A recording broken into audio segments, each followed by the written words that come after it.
Buenas tardes. Si ustedes necesitan una interpretación en español, por favor pónganlo en el chat. Escriban ahí que necesitan una traducción en español. If somebody needs Spanish interpretation, please put it in the chat. Si alguien necesita interpretación en español, por favor pónganlo en el chat. It looks like we do not need any Spanish interpretation, and we will start in just a few seconds. Well, good evening, everyone, and thank you for joining the City of Milwaukee Community Update. My name is Keisha Jones-Sutton of Prism Technical. We're a local small business consulting firm selected to assist the city with public engagement on the American Rescue Plan Act. The city has received half of the $394 million from the federal government to help our community recover from COVID-19. Our goal is to build awareness and allow marginalized populations to be heard by pinpointing issues that concern the community, as well as inform residents of the allocations that have been made.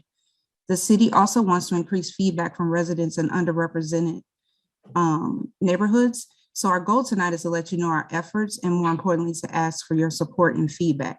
With that, I'd like to turn it over to Nikki Purvis, the city's Chief Equity Officer of Equity and Inclusion. Nikki? Good evening, everyone. As Keisha mentioned, I am Nikki Purvis, and I serve as the City of Milwaukee's Chief Equity Officer. Last year, Mayor Barrett and the Common Council created the Office of Equity and Inclusion as a way of formalizing our commitment to finding meaningful ways to create a more racially equitable, inclusive, and just city government. And so what that means is we're actively reviewing our programs, policies, and procedures, as well as our service delivery, and identifying ways to prioritize our actions with the intent of better meeting the needs of our Black, Brown, Indigenous, and other marginalized groups within our city. And so as we begin today's conversation about the city's efforts related to the American Rescue Plan, it's important to know that from the beginning, we really committed to using a racial equity lens to determine how we could have the greatest impact in our distribution efforts. And so one of the critical parts of this process is public engagement, and that's what we're here today for. And so that means that it's important for us to inform, connect with, and hear directly from Milwaukeeans about what's most important to you. And so from there, it's our goal to use your input to share that directly with the decision makers, Mayor Tom Barrett and members of the Common Council, so they're able to use that information to prioritize and guide their decision-making process. And so I want to thank you for being here this evening, and thank you for lending your voice to this conversation. And from there, I'll turn it over to the city's budget director, Dennis Yackerino. Well, good evening. I'm going to run through some of the items that we did allocate the first round of the ARPA funds for. As you may know, we received $197 million in June of this year. And we did come up with a process that did include some citizen involvement. We do want to make sure we improve that where we can, and because your input is very valuable to us. So what I'm going to run through is some of the items that we have provided funding for, some of the major things. As you can see, affordable housing is the first category. There's $1 million that we did provide to help some of the housing become more energy efficient.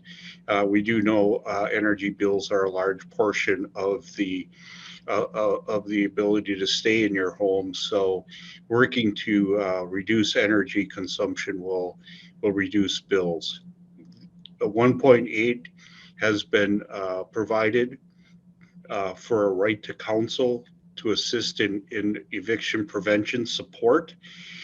There is also additional funds that I should note that are eligible, that are available for eviction prevention from the standpoint of assistance with rent.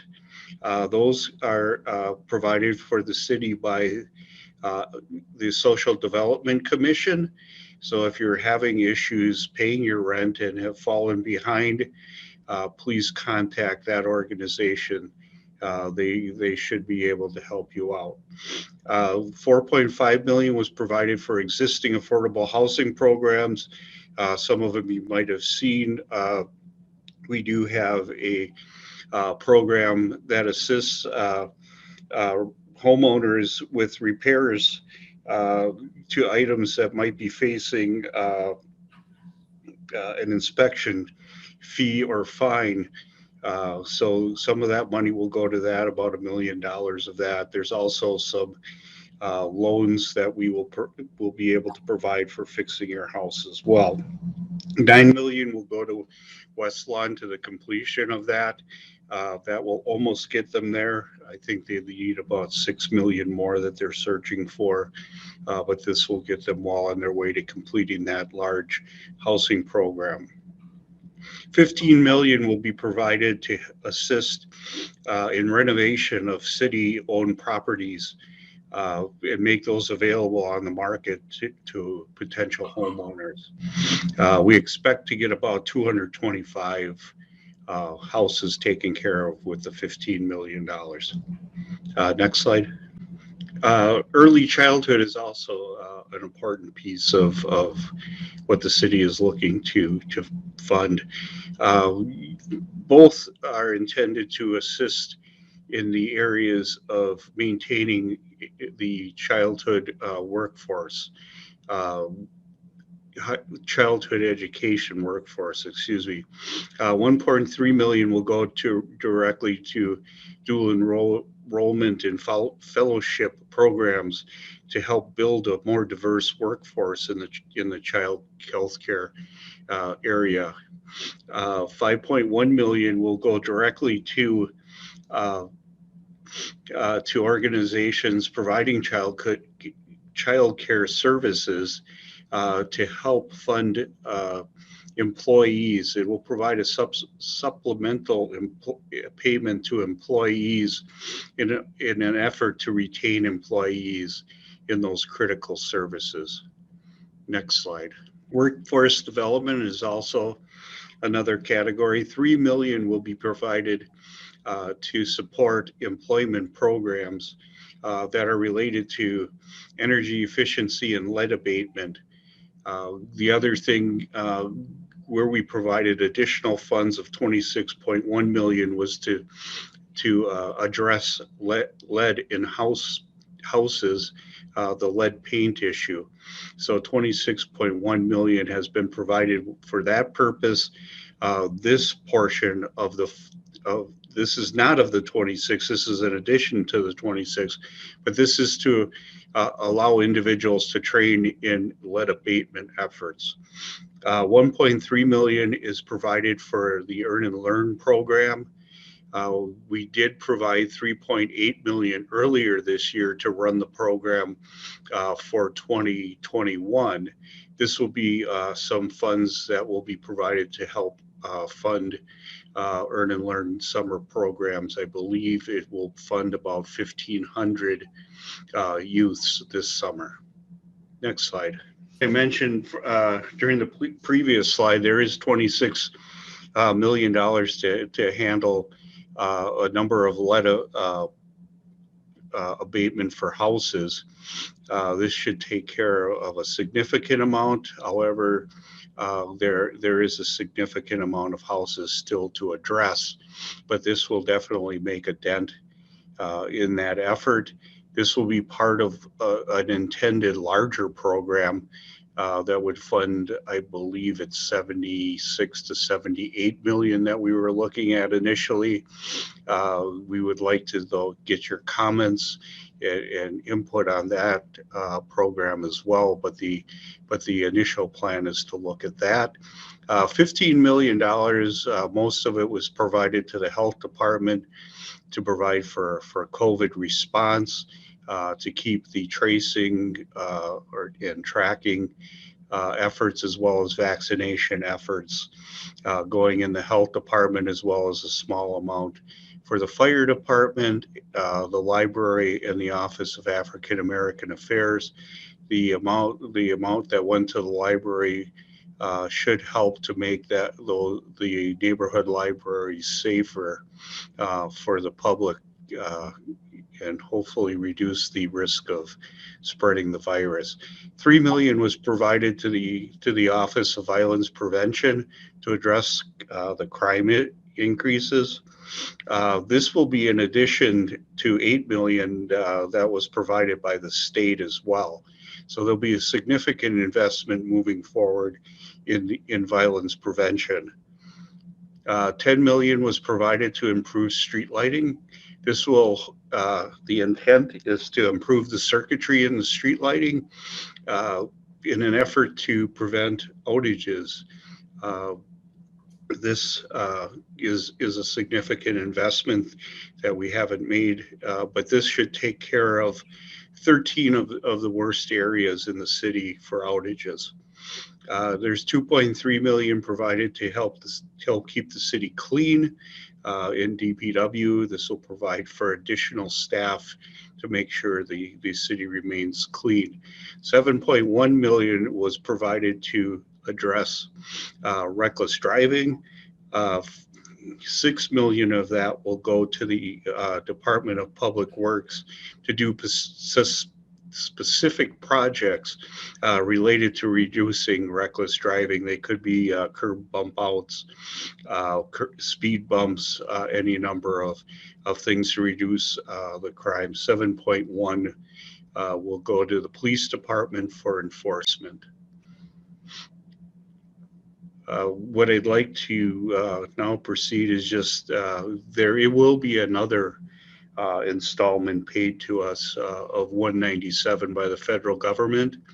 That is likely to occur in June of next year.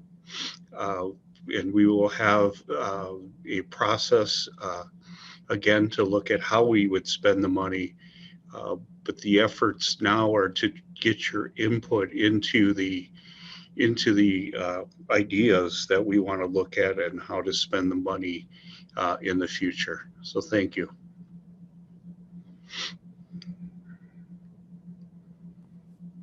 Thank you, Dennis. Okay, I will go and look in the chat. If you do have questions, please use the chat button. Patricia, you said no one needed help with that, so you don't need to. I'm just going to say it one more time. Perfect. Si alguien tiene una pregunta y prefiere escribirla en español, yo con gusto la traduciré. Thank you. Go ahead. Someone asked if you could mention evictionfreemke.org as a resource for families who received an eviction. We do have another question. It says, will any of the money be allocated toward accessibility improvements of the city facilities and city-owned properties? At this point, there's no specific money allocated, but we definitely would like to hear from you and receive your input on where we may wish to spend the money moving forward. And accessibility is one of the areas that the ARPA funds could be used for. Another question is there a process to apply for funds in any of these areas?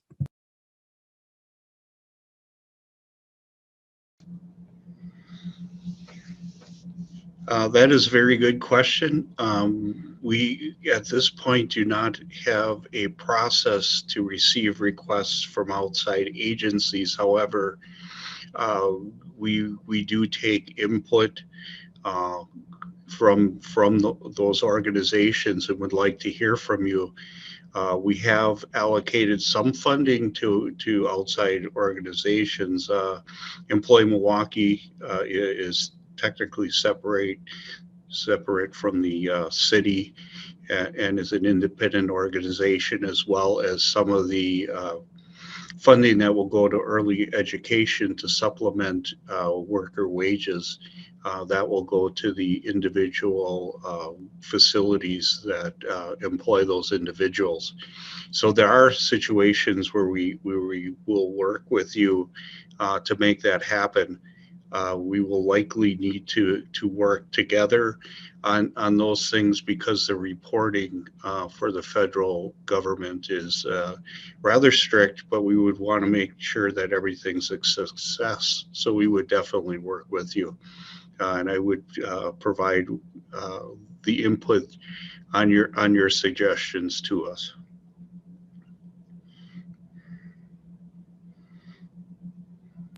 Thank you, Dennis.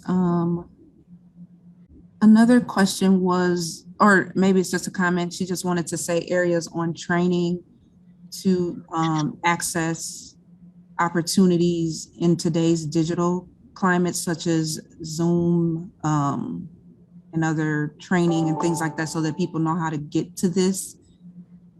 I guess the question is, are we going to offer that? I think there are some, I'm not sure, well, let me just say the Milwaukee Public Library would be a great resource for training opportunities for how to use certain technology. I'm not sure if we've received any questions related to that, but I certainly think that that's something that we could consider regarding the technology divide. Good question. Thank you, Nikki. It says, generally, is there an investment being made around bridging the tech? Oh, she was restating her question. Sorry about that. Thank you, Aziz. I believe that was the last question. I'm just double checking. Sharon, did you have anything that you wanted to say before? I was just going to open up the priorities question for everybody, unless anyone had any other questions. I'm going to check the chat one more time to make sure I didn't miss anything. Keisha, there was a comment in the chat from Brian about the city Department of Justice settlement related to ADA compliance, and we will be in conversations about how we continue to meet the requirements, and we actually are in conversations about how we meet those requirements that were outlined in the settlement. And as Dennis mentioned earlier, there's still a second round of funding that's coming forward, and we want to make sure that we prioritize accessibility in that second allocation. So we'll be looking at ways that we can improve our allocation process. And so we definitely want to make sure that we elevate accessibility to the top of that list. Another question was, how do we take input from Milwaukee residents? And what is the outlet for residents to share their input with the committee? We actually have a survey that is open right now for the public to take. I will actually put all the links in the chat for everybody, and you can actually click in there. It's available in English, Spanish, and Hmong. So I will put that in there shortly. I will also add that we will more than likely have additional sessions similar to this to allow the community to share their input. But also, you can always reach out to your elected official to share your thoughts and ideas about how we should allocate these dollars, and just provide your overall general feedback about the dollars that have been allocated to date.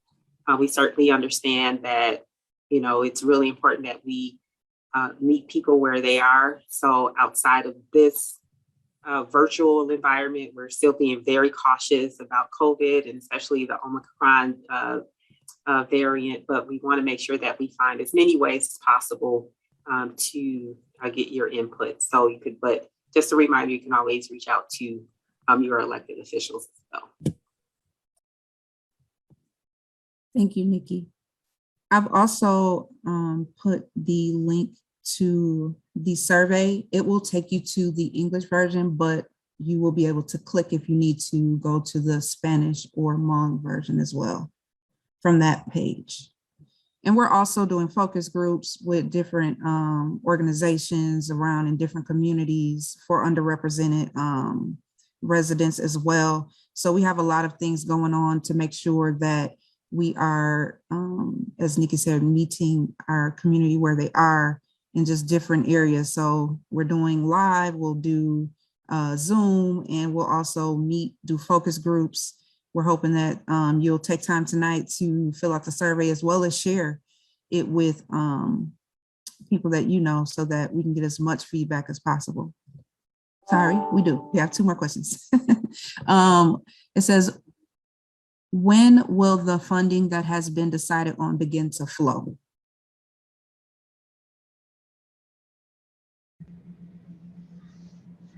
It will take a little bit of time to get the money out the door. Currently, we are setting up the accounting that will be required, as well as the measurement of the activities, which is very critical to how you use the ARPA funds. I would expect those to start flowing out early next year. Some may take a little bit longer depending on what they are. The construction of the street lights may take a little bit longer because the ground tends to be frozen in the winter and they have to replace cabling that is under the surface. So some of these items will take a little longer than others, but we would hope that early next year you would start to see some of those funds start to be expended. And summer jobs, actually, those funds have been expended, right?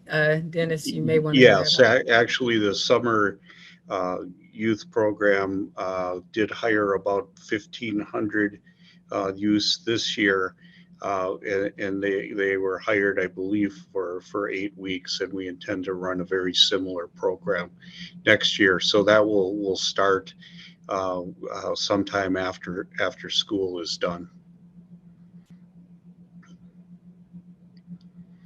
And one last question, how can we help promote the feedback process? I'll start, but then and Nikki may want to elaborate, but we strongly welcome feedback. And I also want to go back, I'm Sharon Robinson, by the way, Administration Director, but I want to go back to a comment that was made where someone actually asked, was there a process for people to apply? One thing that I'm encouraging is if you're a part of an organization that has a strong focus in one of our priority areas, whether it's housing, workforce development, neighborhoods, and you feel that you may be a good strategic partner in terms of implementing future dollars, that's something we welcome. Again, the power of partnerships is what's going to make this spending more impactful. So I'm just going to give my email address because my door is just open just to have a conversation with anyone who's just interested in the ARP, as well as also maybe hosting their own community feedback session. And actually, Keisha, you may want to give yours as well. It actually may be more efficient because since you're the lead on the outreach, to share your email, because we would love to have many individuals as well as organizations help us to spread the word about what's going on about the ARP, and especially since we know we need to make future decisions, which will happen around late spring is what I'm anticipating in terms of making this money really work in the future. So, and especially target these funds so that they reach families and neighborhoods hardest hit by this pandemic. So we're welcoming the opportunity to utilize or leverage you to help us to get more feedback in the days, months, and the year ahead. And I'll just add that, I'm not on Facebook, but I do believe that you can share and reshare live feed. So feel free to reshare this recording with your peers, with your neighbors, your cousins, cousins. So just continuing to share the information as much as possible. And I want to share a quote that I heard yesterday. It's nothing about us without us. So make sure that you're at the table and finding as many ways as possible to ensure that your voice is heard and included in this process. And the last point that I want to make is, although the city received its own direct allocation, there's state money, there's county money. So if you contact Keisha and need a contact, I mean, there's ways we can also connect you to other government entities that also have. MPS actually also has a large allocation. So we could connect you to other entities as well, where you could also weigh in and just share your views. Absolutely. I did put my email in the chat, so feel free to shoot me an email. And we are located in the BMO Harris building. Aziz, that was her question. I believe that's it. I don't see any other questions, but if you think of other questions, you can absolutely email me and then I'll get to them and make sure they get to the right person so that we can get that answer for you. I want to thank everyone this evening for joining us.